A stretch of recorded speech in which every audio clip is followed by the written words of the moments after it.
What's going on, everybody? It's your man, the sophisticated gangster himself, back with another episode. Welcome people to Sip, Smoke, and Sales. You know what time it is, huh? Well, we're gonna explore, like Dora, the sales world. I mean the good, the bad, the ugly, all right?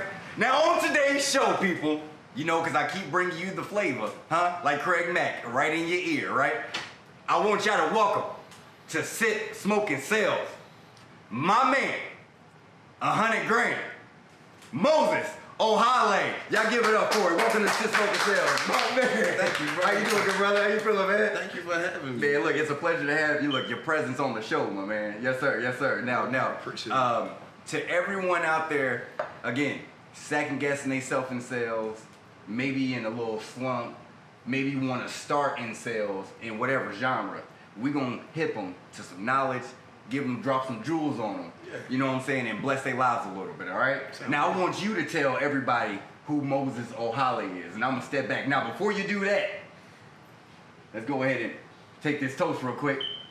Yeah. Blessed and highly flavored because we're chocolate. You know what I'm saying? Yeah. Ain't nothing wrong with it. Yes, sir. Take that. Y'all know what time it is. Y'all relax like baby hair. Get you something to sip, because we do. Get you something to smoke. We got that. Let's get into talking this self shit. You ready, Moses? I'm ready. My man. So let these people know who Moses Ohale is, man. So Moses Ohale, I like to be humble, but I am a sales expert. I've been in several sales areas, from telecommunications to insurance, financial services specifically mortgages. Okay. Consumer finance, as well as commercial finance. So got my feet wet in a bunch of different things. Oh shit, I forgot investing. Oh, really? Yeah. Damn, you all around the board like Monopoly, huh? Yeah. I did the Wall Street thing, got my 37 and 66. You know, you check me out, broker check. You know Okay, what I mean? my man, check me out. Yeah, so- like a grocery item. Yeah, All right, that's so- what I'm talking about. I mean, man, I'm 33. I've been doing sales about 23 years. I got into it. My sales mentor actually has been on this show, Charles Jesse James. Oh, wow. Yeah, the one and only. Oh, wow. Yeah, I remember being a young child seeing him pull up in all the different Mercedes. This motherfucker had about 4 different Mercedes. I remember as a child. I was just like, dang, this nigga's getting money. I gotta figure out how to way to get some fucking money like this. So, I just started, going into my own sales journey. And I realized, like, sales isn't just, what you do for money. Sales is really life. Sales is fucking relationships, you know what I mean? Yeah, so, right. Not to dwell too much on that, but, I'm a family man. I'm a God-fearing individual, you know what I'm saying? I'm serious about getting money. Okay. And, I'm here to help. All right, that's what I'm talking about. That's how you sum it up right there, huh? That's how you sum it up, people. I love that. Brief, to the point, like you seen somebody you knew across the street. You know what I'm saying? Ain't nothing wrong with that. So let me ask you, so in the industry that you're in now, explain a little bit more on that, and what role do you play in that industry? Okay, so in the industry I'm in right now, I'm in two industries primarily. I'm doing insurance because, hell, the baby boomers are in the insurance field. I say the baby boomers meaning anytime the baby boomers get into an industry, the industry takes off, the industry blows up, people become billionaires. You look at Gerber, that's when the baby boomers began. Gerber blows up. You look at Ford, General Motors, all that stuff, right? When they were old enough to drive, they all blew up. Now what are they old enough to do? They old enough to retire. They Medicare Advantage age. Medicare Advantage is blowing up. Yeah. Insurance tech is the wave right now. For those who know, they know. For those who don't, they'll be left in the dark. But, that's the wave we're riding right now, insurance tech. But also, I guess I'm a bit of a contrarian. I just got into the mortgage field. I'm doing residential as well as commercial mortgages. Oh, wow. All right. Everybody talking about these rates increasing. It's so hard to get a mortgage, so hard to refinance, so hard to get a good rate. And I'm just like, wow, this is a challenge. I like this shit. Well, you know what's crazy that because I encounter men and women all the time, and one thing that I do notice that they always complain about even working one job, but you over here double dipping like a chicken nugget from McDonald's, right? So like that just goes to show you the work ethic of a man. You know what I'm saying? So elaborate on that. You know what I'm saying? Shit, if you don't work, you don't eat. We come from the world of door-to-door sales. You know what I mean? Like, people have gotten really spoiled and actually brainwashed to an extent with this whole W-2 culture that we have in America.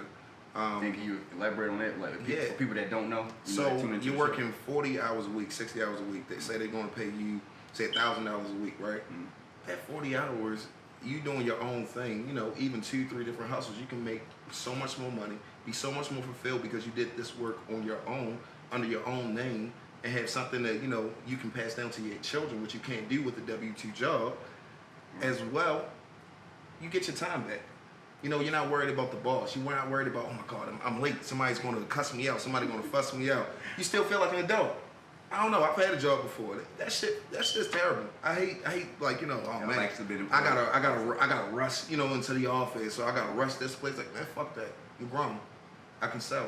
When you have skills, when you're talented, when you're competent, when you're a professional, you should be able to move professionally. Talk that shit. You know what I'm saying? That's what I'm talking about. A lot of times I feel like W-2, you know, jobs, you know what I mean? They get people brainwashed into the slavery mindset. Okay. And what I'm really focused on is getting people freedom, financial freedom. Okay. You know what I mean? Like people always talk about, you know, being free, but you're really free when you can wake up and say, I want to do what I want to do. Being debt free. People don't understand debt slavery. Slavery, like that is slavery.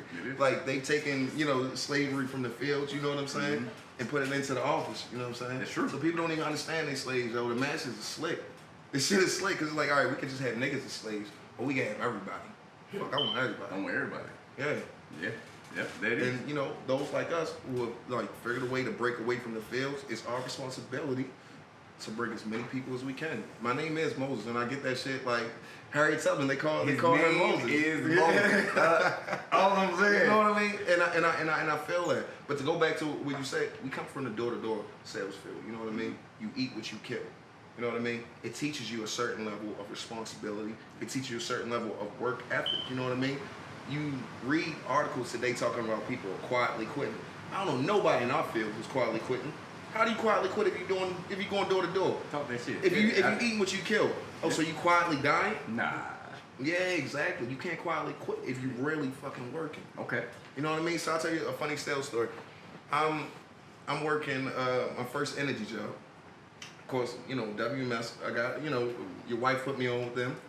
You know, I remember my first day. You want to give a shout out to, you know, yes, yeah, Sierra Purvine. Oh, okay, yeah, because most people don't know, that's the big homie, I'll tell you. I said it quick, that's the big homie. That's always been the big homie. She's always been the one that's been like, no, we getting this money. Yeah. Since a kid, she's always been like, no, we're getting this money. That's no ifs, ands, no buts, we're getting this fucking money. And she getting this money.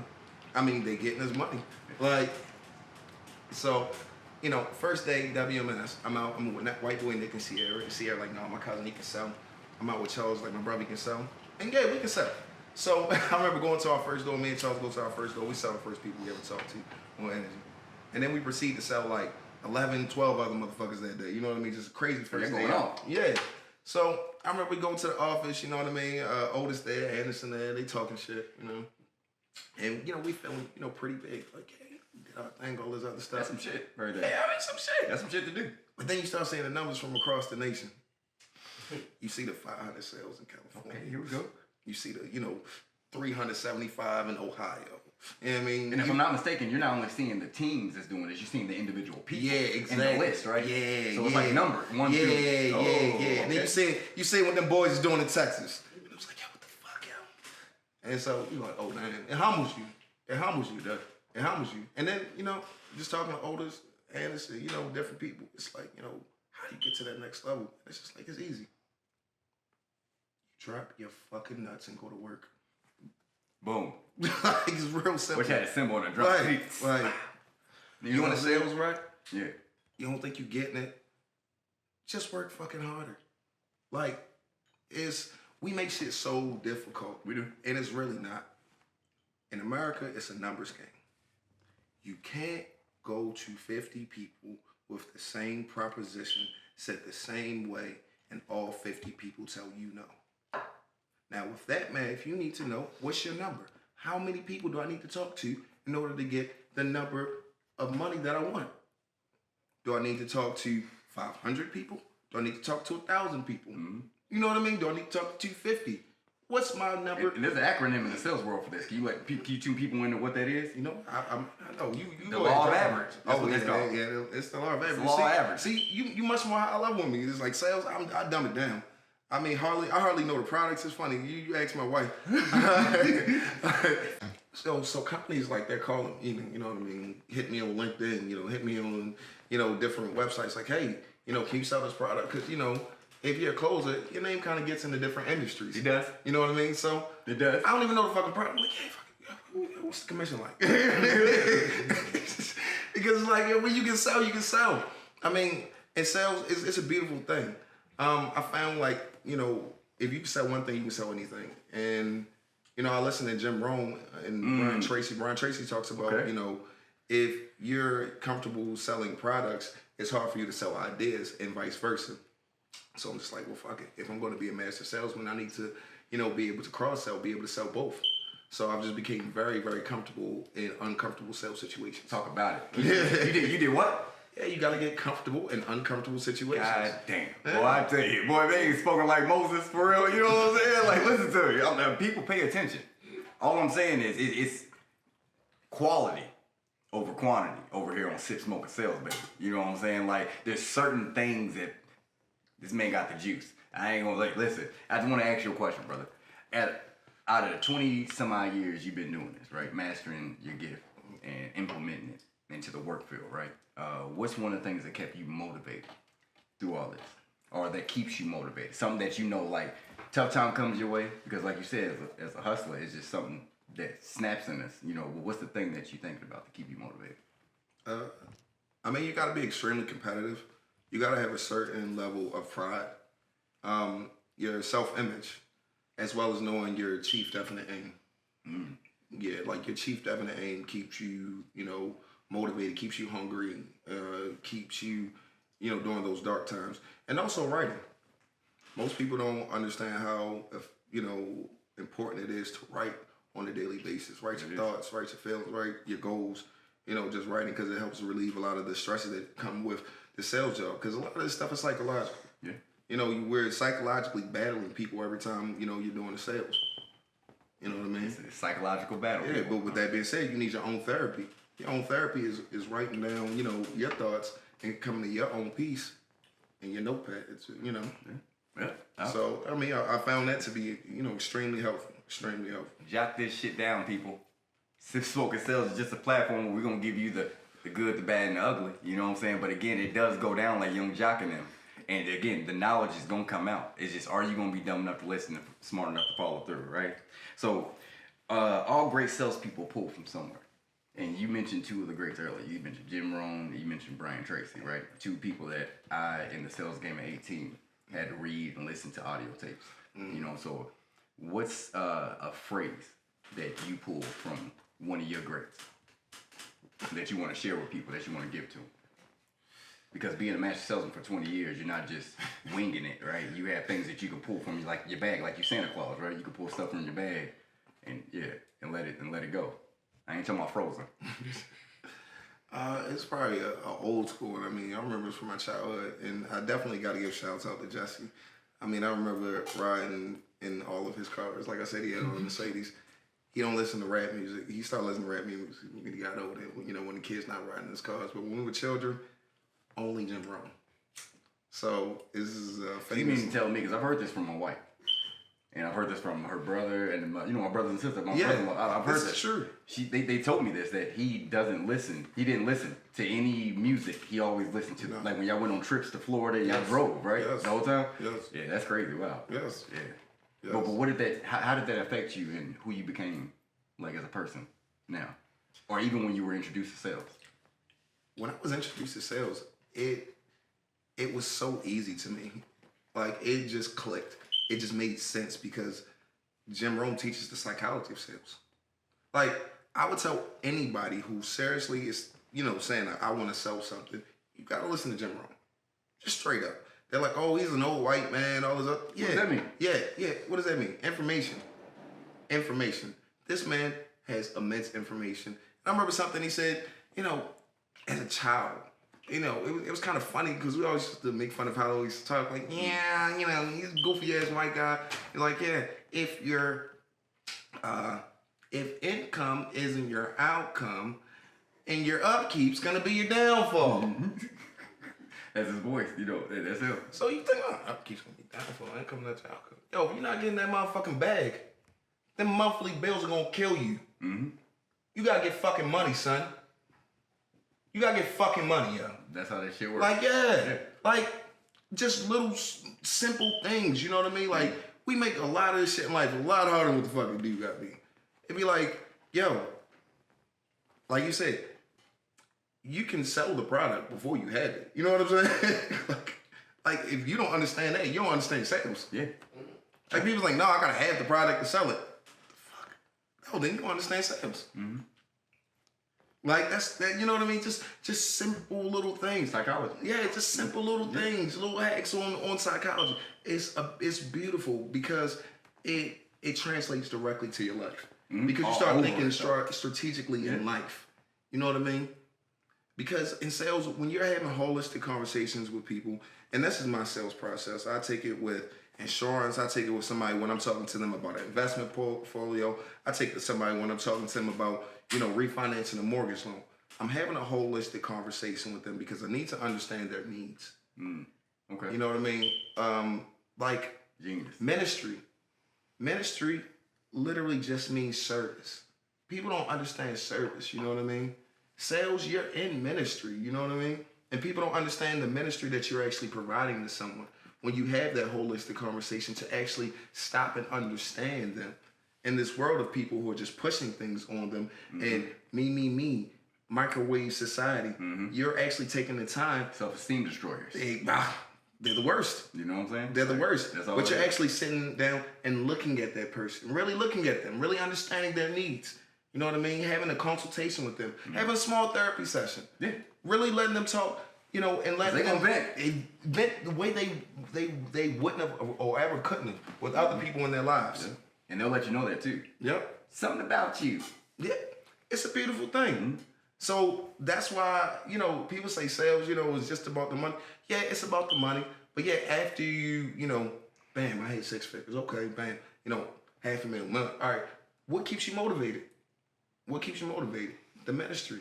That's what keeps you motivated. You have to have a bigger goal. You have to have something bigger than yourself. Like money, that's what gets so many salespeople burnt out. Yeah. Just chasing money. Yeah. Chasing money will burn your ass out every fucking time. Like, notes. Because money is just talent. energy. You know what I mean? It's passing energy. You know what I'm saying? Like, that's not the goal. The goal got to be people, or got to be, purpose. You know what I mean? Like, you got to have purpose. Yeah. I've always, tried to pride myself on living on principles. You know what I mean? And I won't go into them, but, people got to have principles in their lives they live by. You feel me? And I don't think we really were taught that in, our society. You know what I mean? In our socialization. You feel me? I feel like a lot of this shit was just like given to us like laws. Like, motherfucker. You better not do that. Yeah, think about this shit. Yeah. So you can get arrested, thrown in jail for 20, 30 years, 15 years, whatever, you know what I mean, for a law, right, that you didn't know, that they didn't stop and explain to you. Like, if you start a job or you do a sales thing, they explain all the rules. They explain what's compliance. They explain this thing, explain that. They don't explain laws. Like, a lot of society is set up for you to fail, you know what I'm saying? So it's really about navigating life. Beautiful. And some of the best navigation I've got ever in my life came from when God gave me a second chance and let me go to sales. I got to go from Indiana to California, listening to motivational tapes, audio tapes, reading books. It changed my whole life, you know what I'm saying? But again, I was willing and accepting of that. And I tell a lot of young people, it's not about being trained. Because people can get trained. You can get trained and you can go show up at a job with donuts and somebody can train you. Mm-hmm. Are you coachable? You know what I'm saying? And that's a deeper part of sales that people miss. They don't look at that when it comes to like new babies, how we call new people, right? Mm-hmm. Or even people that are seasoned in sales and just ain't never been in this particular genre. You know what I'm saying? It's like, are you coachable? I can see your skill level. I'm not worried about that, right? And if you ain't got the skill level, my job is to get you up there, right? Mm-hmm. But are you coachable? Because I've met a lot of great people in my life, but they were too big for themselves in their head. You know what I'm saying? So they didn't want to take any information. I'm dumb enough to listen. So if you got something you spitting, I can shut up and listen. You know, so that I can digest it. You know, retain the information and be able to regurgitate it in a conversation that's gonna make us some money, right? That's but important. you know, so again, it's not just about being trained out here, people. It's about being coachable. You know, are your people that you're talking to, that you mentor, are they coachable? Are they receiving the tutelage that's gonna take them to the next level, right? Beautiful jewels that you're dropping, my man. Beautiful jewels. So now, I got a question for you. oh, have the tables have turned. The tables have turned, Charlie Murphy. So I say you got agents on your team, right? Mm-hmm. You know, you got a good squad, but you got a few that aren't coachable. You know, you got like those, you know, the roughnecks. Yeah, the roughnecks. But they're good. They have potential. They produce. Okay. But they're not coachable. You know, they got, you know, a little back talk here, a little back talk there, a little pushback, you know what I mean, with the rules or the way we do things about that. How would you, you know, coach a young manager in handling a situation like that or handling it? Well, because we need to know. Yeah, I'm gonna tell you, this guy, yeah. he knows. Yeah, he knows. Don't let him be humble. He's had some teams. Yeah, I've heard it all before, like Blue Cantrell, right? So, like with someone like that or a group of people that's like that, the first thing I would do before I even reel them in, I would observe and learn them individually, and I will find people that I know that are already in the organization that fit in that sphere of that person. Okay. You know what I'm saying? So like, for when it makes them comfortable, now their guard's down. Mm-hmm. They don't feel like I'm just coming, because I cut you to cure you. You know what I'm saying? I'm gonna be funny, but I'm gonna give you some serious stuff that's really gonna help you, right? And everybody ain't like that. Some people are like analytical, right? Like E.T., greatest motivational speaker in the world, he talks about the DISC assessment.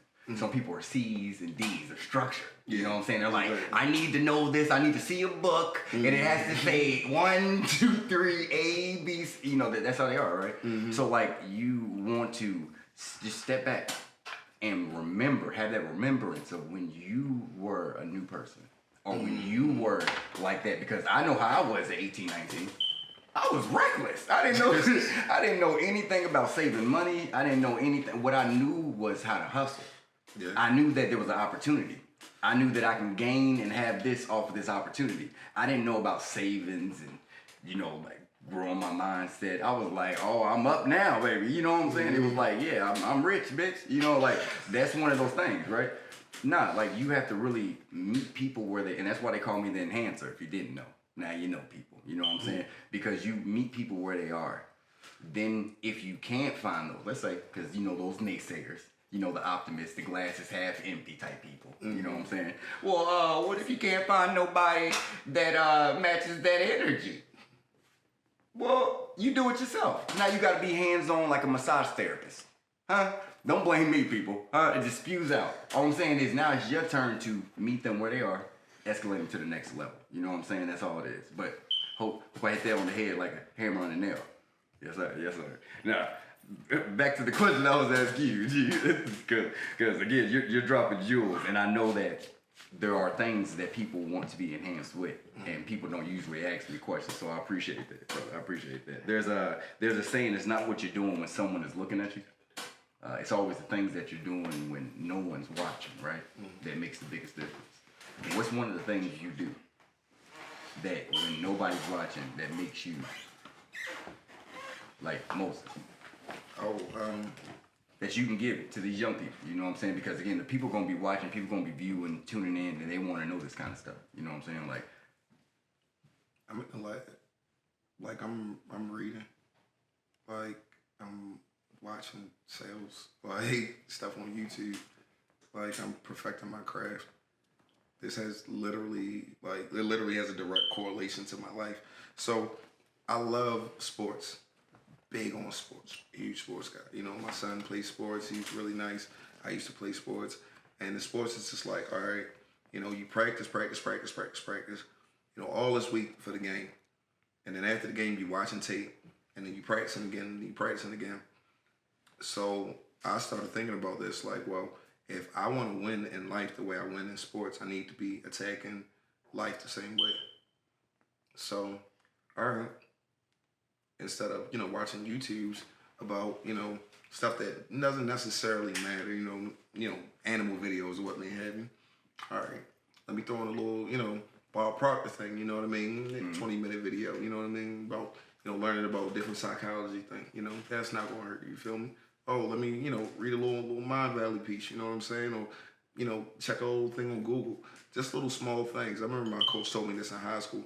It's like, hey, while you watching TV, doing a commercial, bust out 10 push-ups. Every commercial, do 10 push-ups.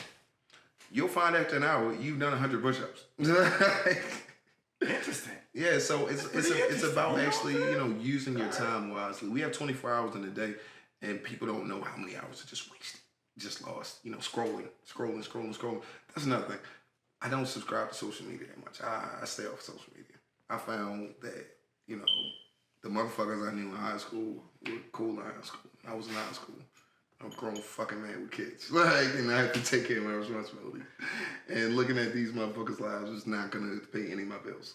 I mean, you don't get no money. By the grace of God, we come back together. We come together like butt cheeks later on in life, right? Yeah, you know what I mean? Then it's cool. But if we ain't, then you have a life to live, just like I do. I be seeing it on social media. If I scroll down Facebook, my timeline, you're on there with your kids, all that. So that means you're still operating, you're still living, things are going good, right? Yeah, so it's I definitely feel that, brother. And then also, just knowing social media, this is my little soapbox. This shit's fucking drugs. Shit is drugs. It's literally made algorithms to addict you. I've seen people and walking to the take pole. your time. Yeah. So it's just man, fuck that. I'ma choose the drugs I'm on. Okay. You know what I mean? I like different drugs. Fuck that. Yes, I can. Yes, yeah. So let me ask you a question. So, what's a tidbit of advice? What's a selling technique that you think every salesperson, and no matter what genre they do, business to business, door to door, if they doing internet sales, they doing, they selling soil. I don't care. You know what I'm saying? What's a selling technique that they should learn? And this is coming from Moses. Shutting the fuck up and listening to your customer. So many salespeople be so concerned with, I gotta get through my pitch. I gotta tell them this. I gotta tell them. Spitting at them like a Uzi, right? Yeah. Shut the fuck up. Abusing me with words over here. Yeah, shut the fuck up. Listen to what your customer has to say. Because customers will tell you generally within the first 10 seconds whether or not they're gonna buy from you. They're very clear about it. They are very clear about it. They are. You actually, one question maybe, if that. But people generally will talk to you. That's one thing I found in America. People like talking to you. People like giving you information. You'll find people just talk to you. They'll just tell you about the cats and the dogs and their husband and their divorce and I mean real shit. Yeah. Y'all been there. You've been to people's houses. Call it Nickelodeon because they tell you all that. Yeah, all of it. All I'm saying. People are very comfortable. Invite you in. Hey, we're cooking. You want to sit down and eat? Am I black? How many times? You want to eat? How many times have you been to people's houses? I go to people's refrigerators and stuff and make food. I was gonna make a sandwich. Take your shoes off. Stay for a while. You have any Kool-Aid or Sunny D in here? What is it? So it's the purple stuff. get that purple stuff. Yeah, I be in people's houses like, oh, Cool J, you know me. You know what I'm saying? So people love. Look, I'm in there. You know what I'm saying? Like I wipe my feet off. I do that thing, wipe my feet off at the door, and people like, just come on in. They say it for me. I thought you never said it, right? Yeah, but no, I definitely understand where you're coming from. But yeah, that's how you sell anything. You shut up. You ask the question and you shut up.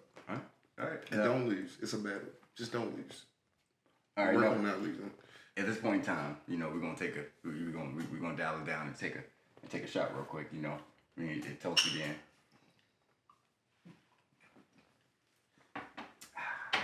You know what time it is, people. Crazy sales story time. I don't care if you was in the field, if you was in the office, you know what I'm saying, if you was traveling to work, you know what I'm saying, I don't care if you tripped over a homeless person walking down the street on your way to the subway, you know what I'm saying, like, what's the craziest story? Just give me one that you've ever encountered in sales.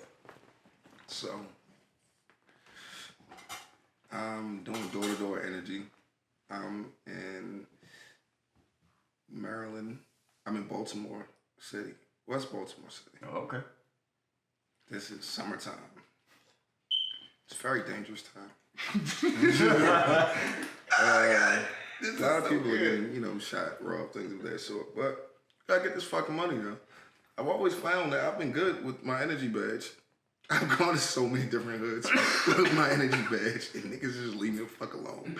Shit be wild. Same here. I'm talking about shirt and tie and everything. Bloods, Crip, Purple City Bird Gang, Black Mafia fam. Niggas just Like, oh, he's a Jehovah's yeah, Witness. yeah, exactly. That nigga working, yo. Leave that nigga alone. So I mean, be fine. I'm with a newer gentleman. Just met him. You know, he seems cool, very energetic, lively. It seems like he has good potential. From out of state. And we're working, you know, in the slums of Baltimore, it's a dangerous area. So we working, we got some sales. We both rolling, rocking and rolling like this cat. You know, and he on fire. We can actually sell commercially, you know what I mean, along with residential. So he's like, man, fuck that. I'm going inside the store. I'm going to sell this corner store home. You know what I mean? I'm about to go get this money. You know what I mean? Tenacity. You know what I mean? He's tenacious. Little boy was hungry. Yeah. I said he was hungry. Fired up. He's a human torch. You know what I mean? So he run inside the store. Boom, busting the door. You know what I mean? Looking for the owner. Where the fuck he at? You know what I mean? So I was like, whoa, come back, young fella. Come back, young fella. How you talking to?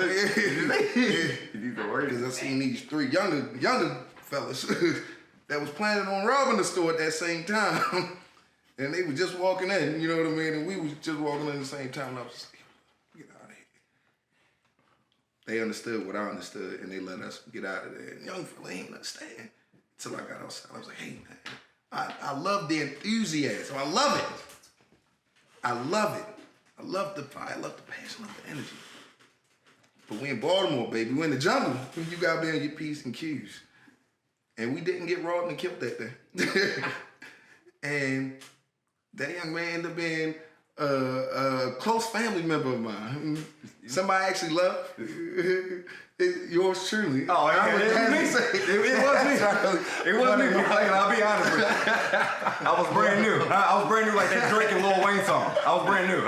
All I'm saying is, I was in a rural farm, very excited, talking to the people. I like to mingle people. You know what I'm saying? Like, thought they were feeling my energy. Wasn't paying attention to anything going on around me. That's not like usual, like Swan Peak. Seen it happening after the fact. You know what I'm saying? I'm like, oh, guys in ski masks. I don't know why they're dressed like that. It's kind of hot outside. You know what I'm saying? I look over to, wasn't even thinking about it. I was literally thinking about buying these cigars that I was purchasing and smoking. Like, I promise you, it was like, hey, I gotta meet new people with the clientele higher and all that. That's what I was on. It was oblivious. He tapped me on the shoulder like, get out of here. I'm like, okay, I walk outside. He's like, they're robbing the place. I'm like, oh, well, we just need to get in the car. It's simple, you know what I'm saying? Like, hey.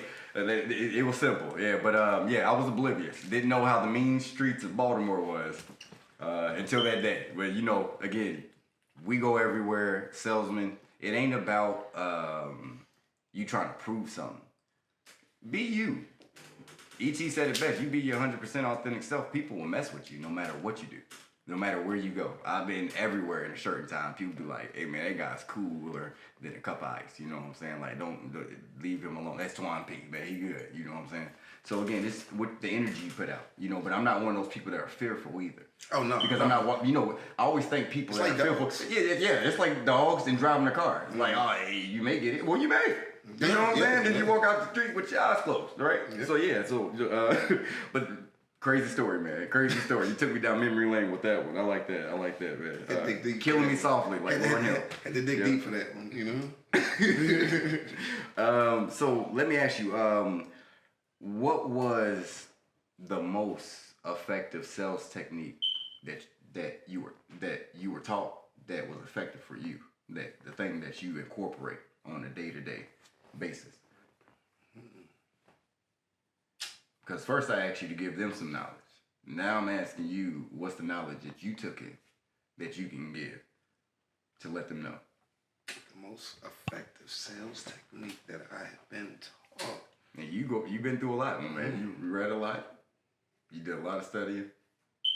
Most effective. Damn, that's hard. I love when black people say effective more than multiple times, so that means that you know they're thinking about it. You know.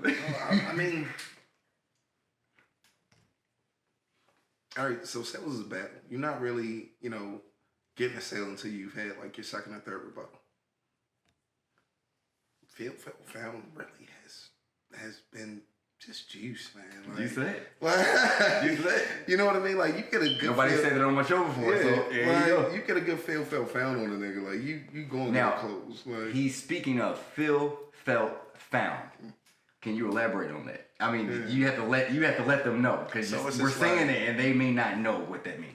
well, it's just like, all right. So you talking to a client, and they're like, oh, I don't think this is the right thing for me. It's not at my price point. It's a little bit more expensive. We wanted to spend, $50. This is like $100. And you got to remember your value propositions as well. I understand how you feel, Miss Johnson. So I was just down the street with Miss Kelly, man. She felt the same way. Oh wow. Yeah, it was crazy. But you know what she found out? That's where you're going to your value proposition. That the difference in her life when she was using our plasticware to put away, those steaks and that fish and that chicken and the extra time she had with her family. Time she was able to help little Jamie with that project, it was worth that $50. She found that out. I think you find it out as well. Man, you a bad man with jail. So what we're gonna do, we're gonna put you down for this order, right? And when you wanna use cash or credit, what would be better for you? Because we take both. Cash. Cash, you sure? Yeah, I like Well, cash is king. All right, there it is. Let's go ahead. I'm gonna write this up, all right? You go get that. Man, look, boy, You know I what mean, I mean? look, You turn away because there's nothing we have to fucking talk about after I close. there it is. I never understood why people do that. Yeah, it is like they they tell do you clients want something and then something. they Yeah. like looking at them like yo, it's like you talking to your kids. You tell them stuff and then you turn away. 'Cause Interesting. There's nothing else to talk Interesting. about. Now I know you're familiar with his name, McLovin, right? Of course. Because you're super bad. But what I'm trying to tell you, we're gonna stop playing. You know what I'm saying? Look, if you don't know what's going on, you won't know. This has been another episode, people, huh? Thank you for tuning in. Sip, smoke, sales. I'll catch you again, huh? Like a burglar that you're chasing. Ain't nothing wrong with it. I'll see y'all on the flip side like a pancake, man. Thank you again to Moses for stopping through. Thank you for Yes, sir. having Yes, me. sir. Yes, sir. Thank you. And guess what? I'll be there like Michael Jackson if you will, huh? Catch you next time.